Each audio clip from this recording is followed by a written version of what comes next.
नमस्कार जय Jagannath pieces kitchen को आपण मानक स्वागत करुच्ची। चलतु बनैबा टेस्टी एंड हेल्दी सागु खीरी। सागु खीरी बनैबा पई मु एठारे प्रथमे गोटे कप सागु को बतुरई नेछि। घियोटी गरम हो सारिबा परे मु सेथिरे किछि काजू को ऐड करि नेछि।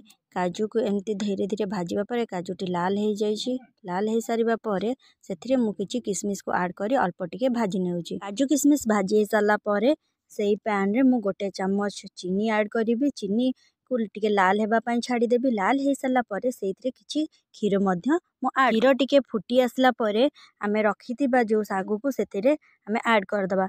ऐड करि सारिबा परे ताको एमती आमे टिके गोळेई दबा।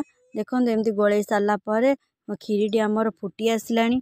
फुटी आसबा परे मु सेथिरे जो रखा जाइथिबा काजू एवं किसमिस को ऐड करि देइछि। देखंतु हमर एबे रेडी हे गला सागु खीरी। तापरे खीरी को आमे किछि समय पय ठंडा करबा को छाडी देबा। खीरीटी ठंडा हे सारला परे ताको एबे आमे प्लेट को काढी नबा। प्लेट को काढी नै सारला परे हमर एठी रेडी हे गला tasty and healthy sagu Kheri.